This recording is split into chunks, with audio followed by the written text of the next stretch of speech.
السلام علیکم ورحمۃ اللہ وبرکاتہ۔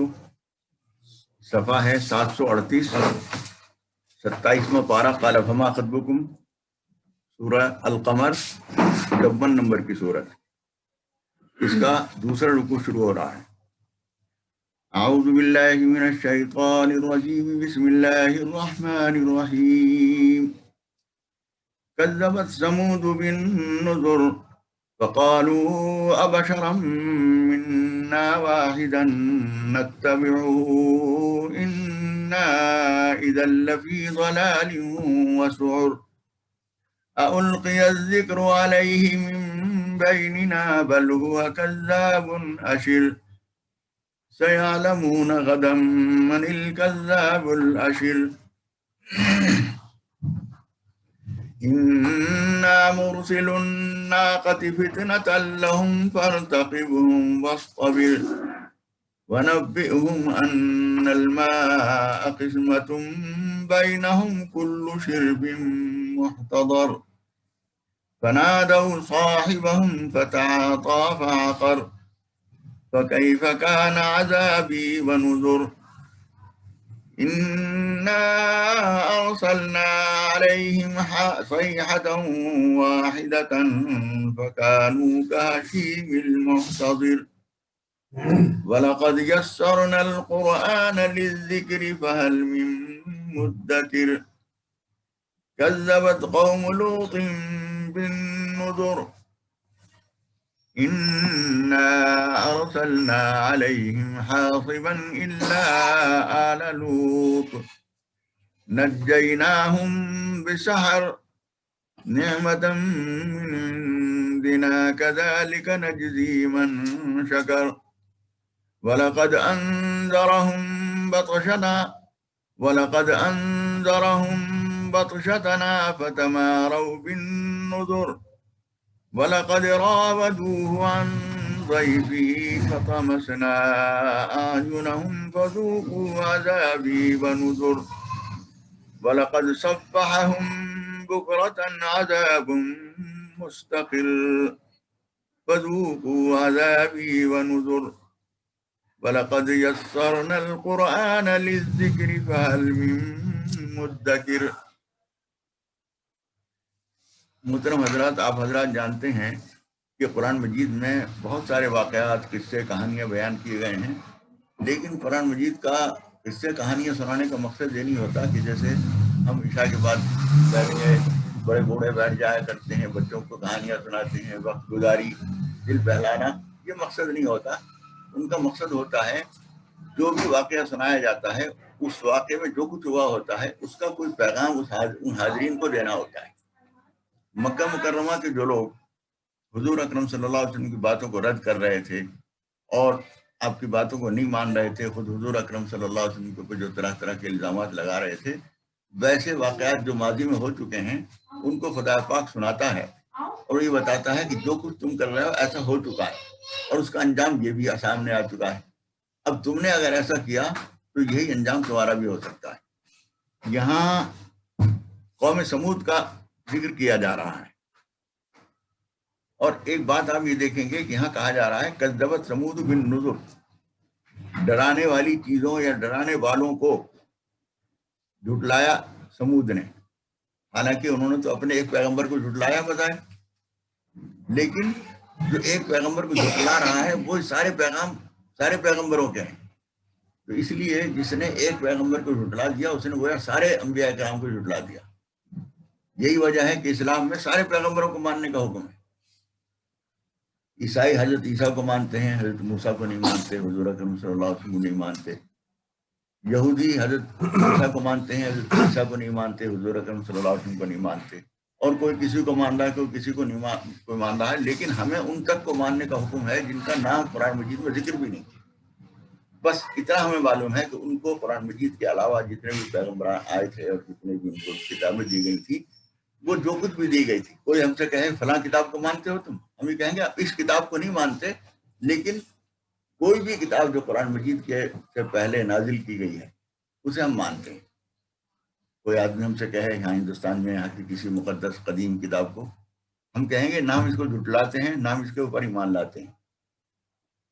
لیکن قرآن مجید میں یہ کہا گیا ہے کہ لکل قوم ہاد، ہر قوم میں کوئی ہدایت دینے والا آیا ہے. تو یہاں بھی یقیناً آئے ہوں گے، اتنی بڑی آبادی ہے یہاں، کوئی نہ کوئی ضرور آئے ہوں گے. لیکن ان کو وہ کون تھے اور ان کے پاس کون سی کتاب آئی تھی، اس کی ہمیں تصدیق نہیں ہے. جو کچھ اللہ تعالیٰ نے جس وقت جہاں بھیجا ہے ہم اس پہ تصدیق کرتے ہیں، ایمان لاتے ہیں. تو یہ جو کہا جاتا ہے، کئی جگہ یہ بات آئی ہے کہ ڈرانے والوں کو یا تمام نصیحتوں کو انہوں نے جھٹلا دیا. اس کی وجہ یہ ہے کہ وہ ایک ہی پیغام ہے. حضرت آدم سے لے کے حضور اکرم صلی اللہ علیہ وسلم کے ساتھ سب کا پیغام ایک ہی تھا. اس کی تفصیلات میں کچھ فرق ہو سکتا ہے، سجدے کی تفصیلات میں فرق ہو سکتا ہے.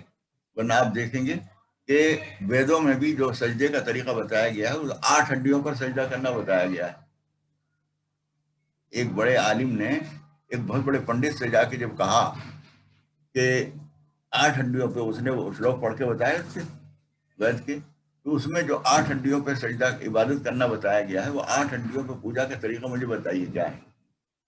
وہ بیٹھ کے سوچنے لگا، اس کی سمجھ میں نہیں آیا. معلوم ہے، اس نے کہا کہ ہمیں معلوم ہے اور آپ دیکھیے. اور انہوں نے سجدہ کیا، قبلے کا رخ پتہ کر کے انہوں نے سجدہ کیا. تو انہوں نے گن کے بتایا کہ 1 2 4 6 اور پیروں کی ہڈیاں 8. تو 8 ہڈیوں پہ سجدہ یہ ہے. وہ حیران رہ گیا اور بالکل جیسے اس کے اوپر جادو کر دیا ہوگا، اور اس نے کہا بالکل یہی ہے، بالکل یہی ہے. وہ اس نے تسلیم کیا. تو جو بات کہیں اور بھی ہے، اگر ہمارے یہاں وہ ہے اور اس میں بھی ہے تو ٹھیک ہے، ہم اسے مانتے ہیں، اس بات کو مانتے ہیں، اس کتاب کی وجہ سے نہیں مانتے. تو اللہ تعالیٰ فرماتا ہے کہ سمود نے نصیحتوں کو نظر انداز کر دیا، ناصحوں کو نظر انداز کر دیا، جھٹلا دیا. فقالوا، اور انہوں نے کہا کہ ہم میں سے ہی ایک آدمی کو کیسے ہم پیچھے اس کے پیچھے چل پڑیں، کیسے اس کی پیروی کر لیں. نہیں، ہمیں کا ایک آدمی ہے، کوئی بہت بڑا کہیں باہر سے آیا ہوا ہوتا، کوئی فرشتہ آیا ہوتا، کوئی بہت اس کے ساتھ لاؤ لشکر، کوئی بہت طاقتور ہوتا، ہم سے سپیریئر ہوتا، تو ہم اس کو مان لیتے. ہم نے کہا ایک آدمی، ہم اس کے پیچھے کیسے چل جائیں. انا اذا لفی ضلال مسعور، اگر ہم نے اس کو مان لیا تو پھر تو ہم گمراہی میں اور دیوانگی میں شکار ہو جائیں گے. تو پاگل پن ہوا. کوئی بھی آدمی کہے کہ بھائی میں اللہ کا بھیجا ہوا ہوں، اچھا جی ہم تمہارے ساتھ ہیں. حالانکہ پیغمبر جب آتا ہے تو لازماً اپنی صداقت کا ثبوت پیش کرتا ہے. وہ کوئی بھی آدمی کہہ دینے کے لیے کھڑا ہو جائے اور اسے ماننے، ایسا نہیں ہوتا. اسی وجہ سے خدا پاک معجزات دیتا ہے. تو انہوں نے یہ کہا کہ ہم اگر ایسا ہوا تو ہم تو یہ پاگل پن ہوگا اور ہم گمراہ ہو جائیں گے. یہ بھی انہوں نے کہا اولقی الذکر علیہ من بیننا، ہم سب میں سے اسی ایک کے اوپر ذکر نازل ہوا ہے، قرآن میں یعنی تعلیم آسمانی نازل ہوئی ہے. بل ہوا کذاب اشر، بلکہ یہ تو جھوٹا اور گھمنڈی ہے. یہ اپنے آپ کو بہت پتہ نہیں کیا سمجھ رہا ہے کہ میں بہت کچھ یوں ہوں وہ ہوں. ہم سب کو چھوڑ کے خدا پاک نے اسی کو بھیجا ہے، ہمارے پاس کیوں نہیں آئی وہ ہدایت.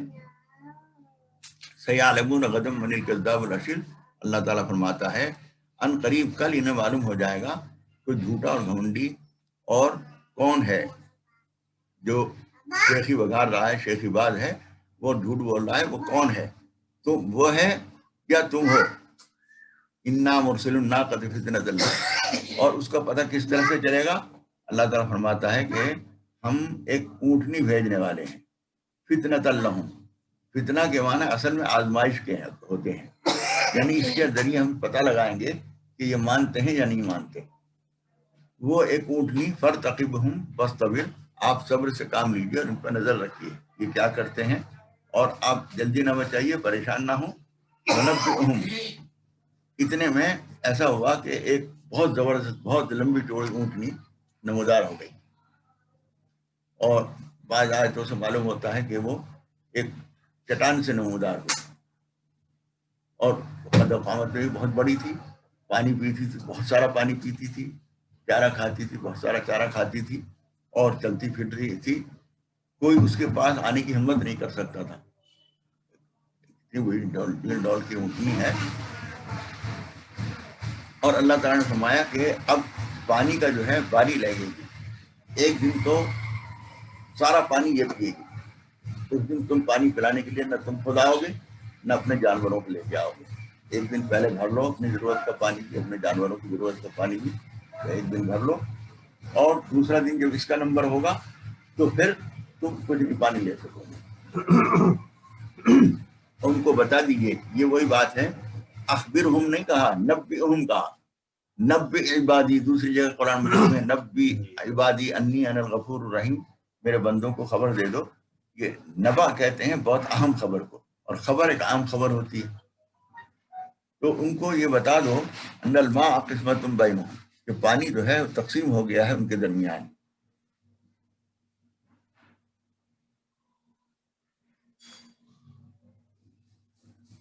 کل شرب محتضر, ہر دن کی باری جو ہے اس باری پہ وہی آئے گا جس کی باری ہوگی.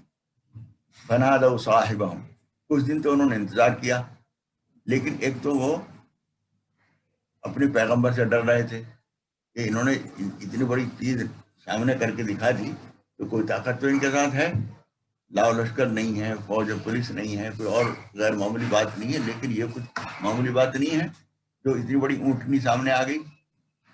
لیکن کچھ دن تو انہوں نے انتظار کیا. پھر اس کے بعد ایک شخص ان میں ایسا تھا جو بہت طاقتور اور ہر معاملے میں گھس جاتا تھا, ہر ایک سے ٹکرا جاتا تھا. اس کو انہوں نے کہا کہ بھئی اس کو سنبھالو تم, اور اس کو خوب چڑھایا کہ تم تو ہر معاملے میں کامیاب ہو جاتے ہو, اور یوں ہو اور وہ ہو, تمہارے ہوتے ہوئے ہم اتنے پریشان ہو رہے ہیں. وہ چڑھائی میں آ گیا, اور اس نے قزار یا قیدار نام تھا اس کا, جو بہت زیادہ طاقتور بھی تھا اور بہت زیادہ چڑھائی میں بھی آ جاتا تھا. اس سے انہوں نے کہا فنادوا صاحبہم, اپنے آدمی کو انہوں نے آواز دی, فتعاطی فعقر, تو اس نے بیڑا اٹھایا اور اس نے اس کو تلوار لے کے اور اسے کاٹ دیا, اس اونٹنی کو. اب وہ اونٹنی تھی تو اونٹنی ایسی چیز تو نہیں کہ وہ پتھر کی چیز تھی یا کوئی ایسی چیز تھی جس سے وہ ختم نہ کر سکے, لیکن وہ آزمائش تھی کہ تم اس کے بارے میں جو ہدایت دی گئی ہے, اگر تم اس کے بارے میں ہدایت کو مانتے ہو تو ٹھیک ہے, ورنہ پھر تمہارے لیے حالات خطرناک ہو جائیں گے. تو اس نے اس کو ذبح کر دیا, ختم کر دیا. وَكَيْفَ كَانَ عَذَابِي وَنُذُرِ, پھر تم دیکھو ہمارا عذاب کیسا ہوا. اِنَّا أَرْسَلْنَا عَلَيْهِمْ صَيْحَةً وَاحِدَةً, ہم نے ایک زبردست دھماکہ, ایک چیخ, ایک سخت آواز ان کے اوپر بھیجی. فَكَانُوا كَحَشِيمِ الْمُحْتَظِرِ, تو جس طرح سے کسی کھیت یا باغ کے چاروں طرف جو باڑ لگائی جاتی ہے لکڑی اور ان کے پیڑ کی پتیوں چیزوں کی, یہ لگا دیتے ہیں تو کچھ دن کے بعد وہ پوری طرح سوکھ کے جھڑ جاتی ہیں اور جانور آنے جانے لگتے ہیں, تو وہ بالکل چورا ہو جاتا ہے, بھوسا سا بن جاتا ہے. اس طرح سے ہو گئے وہ لوگ, حالانکہ کوئی اور آفت نہیں آئی, وہ دھماکہ ہی اتنا سخت تھا کہ اسی سے وہ پھٹ گئے, مر گئے, چورا ہو گئے.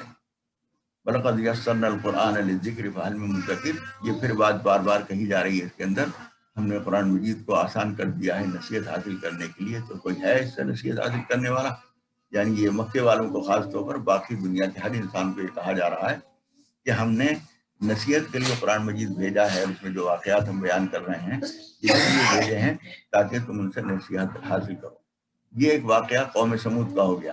اب اس کے بعد ایک واقعہ قوم لوط کا بھی ذکر کیا جاتا ہے. کذبت قوم لوط بالنذر, قوم لوط نے بھی نصیحتوں کو ٹھکرا دیا, نصیحت کرنے والوں کو جھوٹا بتا دیا. انا ارسلنا علیہم حاصبا الا آل لوط, ہم نے ان کے اوپر بھیجی حاصبہ. حاصب کہتے ہیں اس آندھی کو جس میں کنکریاں بھی شامل ہوتی ہیں. کبھی کبھی ایسی کنکریاں جس میں چھوٹی چھوٹی کنکریاں اس کے ساتھ آتی ہیں, جو پروردگار عام حالات میں چھوٹی چھوٹی کنکریاں بھیج سکتا ہے, وہ جب خاص حالات ہوں گے, کوئی مصلحت اس کی ہوگی تو بڑے بڑے پتھر بھی بھیج دے گا. تو بہت پتھروں والی آندھی ان کے اوپر آئی. الا آل لوط, سوائے لوط والوں کے. آل لوط سے مراد جو ہے جو ان کے ماننے والے لوگ تھے, خاندانی مراد نہیں. خاص طور پر دوسری جگہ قرآن مجید میں اس کا ذکر کیا گیا ہے کہ لوط کی بیوی جو تھی وہ ان کی بات ماننے والی نہیں تھی. الا عجوزا فی الغابرین, ایک بڑھیا جو تھی, قرآن مجید میں ان کو حضرت لوط کی بیوی نہیں کہا گیا. وہ تو اعزاز ہے, کسی پیغمبر کی بیوی ہونا تو بہت اعزاز کی بات ہے.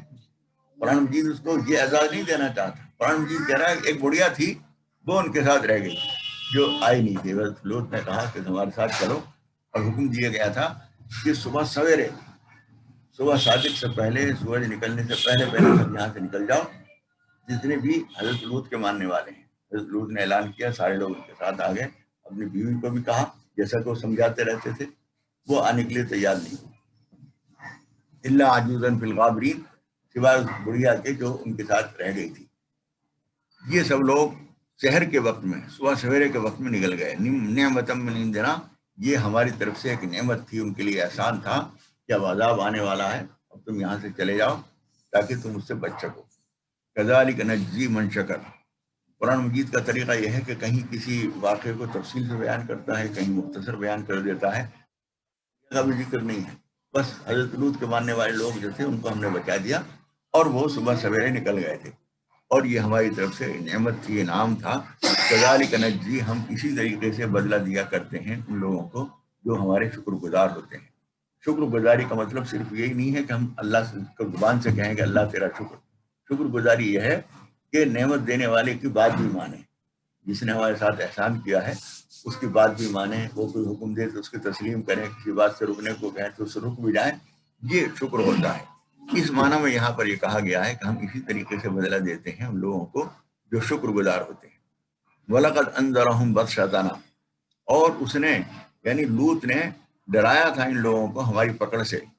یہ بات بار بار بتائی گئی تھی کہ ایسا ہو سکتا ہے خدا پاک کے حکم کو اگر تم نے نہیں مانا تو کوئی بھی عذاب، کوئی پریشانی، کوئی آفت آ سکتی ہے، لیکن فتمارو بالنذر، ان نصیحتوں کو انہوں نے شک شبے کے ساتھ مذاق میں اڑا دیا۔ وَلَقَدْ رَاوَدُوهُ عَنْ ضَيْفِهِ، یہاں ایک بات یہ سمجھ لیجئے کہ قوم لوط کے لوگ جو تھے، ایک خاص بیماری ان لوگوں میں جو اس سے پہلے کبھی کسی میں نہیں ہوئی تھی، وہ لڑکوں کے ساتھ بدفعلی کیا کرتے تھے۔ اور قرآن مجید میں دوسری جگہ کہا گیا ہے کہ یہ ایک ایسی حرکت ہے جو تم سے پہلے کسی نے نہیں کی۔ زنا کی بیماری رہی اور بہت سارے نافرمانیاں رہیں، سب کچھ گناہ ہوتے رہے، لیکن یہ بیماری جو ہے وہ تمہارے اندر منفرد ہے، یہ چیز کسی میں نہیں تھی۔ اور اس چیز میں وہ اس قدر پاگل ہو گئے تھے کہ جو بھی خوبصورت لڑکا نظر آیا بس اس کو لے جانے کی، پکڑنے کی کوشش کرتے تھے۔ یہ جو عذاب دینے کے لیے فرشتے آئے تھے، یہ انسانی شکل میں آئے تھے، بہت خوبصورت نوجوان لڑکوں کی شکل میں وہ لوگ آئے تھے۔ جب وہ حضرت لوط علیہ السلام سے ملاقات کے لیے گئے تو ان لوگوں نے دیکھا کہ کچھ بہت خوبصورت لڑکے ان کے پاس آئے ہیں، تو ان کے پاس آئے اور وَلَقَدْ رَاوَدُوهُ عَنْ ضَيْفِهِ، اور ان کے مہمانوں کو انہیں بہلا پھسلا کے ان کو لے جانے کی کوشش کی۔ اب حضرت لوط گھبرائے کہ یہ وہ سمجھ رہے تھے کہ اللہ کے فرشتے ہیں اور ان کے ساتھ یہ ایسی حرکت کریں گے تو جو عذاب کل پرسوں آنے والا ہے وہ ابھی آ جائے گا، لیکن وہ تو آنا ہی تھا۔ تو اسی وقت تو فوراً یہ ہوا کہ جتنے لوگ ان کو بلانے کے لیے، ان کو لے جانے کے لیے آئے تھے، ان کو خدا پاک نے اسی وقت اندھا کر دیا، اور وہ اس قابل بھی نہیں رہے کہ جدھر سے آئے تھے وہ دروازہ ڈھونڈ لیں اور نکل کے چلے جائیں، اس قابل بھی نہیں رہے، بالکل اندھے ہو گئے۔ فَطَمَسْنَا أَعْيُنَهُمْ، ہم کو آنکھوں کو ہم نے اندھا کر دیا، فَذُوقُوا عَذَابِي وَنُذُرِ، اور ہم نے کہا کہ چکھو ہمارے عذاب کا مزہ، اور جو تم نے نصیحت کو نہیں مانا تھا اور تمہیں ڈرایا جا رہا تھا، نہیں مان رہے تھے، اس کا مزہ چکھو۔ یہ تو اسی وقت ہوا ان لوگوں کے ساتھ جو ان لڑکوں کو، ان مہمانوں کو پکڑنے کے لیے آئے تھے۔ وَلَقَدْ صَبَّحَهُم بُكْرَةً عَذَابٌ مُسْتَقِرٌ، اور پھر اس کے بعد یہ ہوا کہ صبح کے وقت میں ان کو، بکرا بھی صبح کو کہتے ہیں، اور صبحہ اور مسا جو ہے وہ آ پکڑنے کو کہتے ہیں۔ صبح کے وقت میں آ پکڑنا یا شام کے وقت میں آ پکڑنا، تو صبح کے وقت میں ان کو اس عذاب نے آ پکڑا جو مستقر تھا، مسلسل تھا، دائم تھا۔ مسلسل اس معنی کر کے فوری طور پر تو نظر آ رہا ہے کہ یہ دھماکے کا عذاب ہے اور آندھی کا عذاب ہے، پتھر برس رہے ہیں، اور اس کے بعد وہ مسلسل اس طرح ہوا کہ جب ان کی جان نکل گئی تو وہ سزا بھی مسلسل جاری رہی۔ اب برزخ کا عذاب شروع ہو گیا۔ فذوقوا عذابی ونذر، تو چکھو میرے عذاب کا مزہ اور ہمارے ڈرانے والوں کو جھٹلانے کا انجام۔ وَلَقَدْ يَسَّرْنَا الْقُرْآنَ لِلذِّكْرِ، اور ہم نے آسان کر دیا ہے قرآن مجید کو نصیحت کے لیے۔ فَهَلْ مِن مُدَّكِرٍ، تو کیا کوئی ہے نصیحت حاصل کرنے والا؟ جب ہم یہ پڑھیں تو ہمیں کہنا چاہیے کہ پروردگار، ہم نصیحت حاصل کرتے ہیں، ہم تو سے ہدایت مانگتے ہیں، ہمیں ہدایت پہ چلنے کی توفیق عطا فرما اور اپنے ہر پیغام کو ماننے کی توفیق عطا فرما۔ اللهم صل على سيدنا ومولانا محمد النبي وعلى آله وأصحابه وسلم تسليما۔ ربنا اغفر لنا ذنوبنا وإسرافنا في أمرنا وثبت أقدامنا وانصرنا على القوم الكافرين۔ اللهم إنا نسألك الهدى والتقى والعفاف والغنى اللهم إنا نسألك علما نافعا وعملا متقبلا ورزقا واسعا حلالا طيبا وشفاء من كل داء. اللهم اقض حاجاتنا واستر عوراتنا وكلنا معين مظهرا. ربنا اغفر لنا ولإخواننا الذين سبقونا بالإيمان ولا تجعل في قلوبنا غلا للذين آمنوا ربنا إنك رؤوف رحيم. الہ العالمین، قرآن مجید کے ہر حکم کو ہمیں ماننے اور دل سے تسلیم کرنے اور اس کی پیروی کرنے کی توفیق عطا فرما. اپنی رحمتوں سے فیضیاب فرما. اپنی گرفت سے ہماری حفاظت فرما. اپنی خفلی اور ناراضی سے ہمیں بچنے کی توفیق عطا فرما. الہ العالمین، جو بیماریاں اس وقت میں دنیا میں پھیلی ہوئی ہیں کورونا کی آفت سے، پروردگار پوری دنیا کو، ہمارے ملک کو، ہمارے علاقوں کو اور ہم سب کو پروردگار محفوظ فرما. الہ العالمین، ہر طرح کی پریشانی سے نجات عطا فرما. اس وقت میں جن کے حالات خراب ہو گئے، جن کی نوکریاں ختم ہو گئیں، جن کے کاروبار فیل ہو گئے ہیں، پروردگار ان کو راحت سکون نصیب فرما. جتنے لوگ بیمار ہیں ان کو شفا عطا فرما. پروردگار جتنے لوگ ہم سے مختلف طریقوں پر فون کے ذریعے، ملاقاتوں کے ذریعے اپنی بیماری بیان کرتے ہیں، جو پریشانیاں بیان کرتے ہیں، ان کی پریشانیاں اپنے کرم سے دور فرما. آمین یا رب العالمین. وصلی اللہ تعالی علی خیر خلقہ سیدنا محمد وآلہ وصحبہ اجمعین برحمتک یا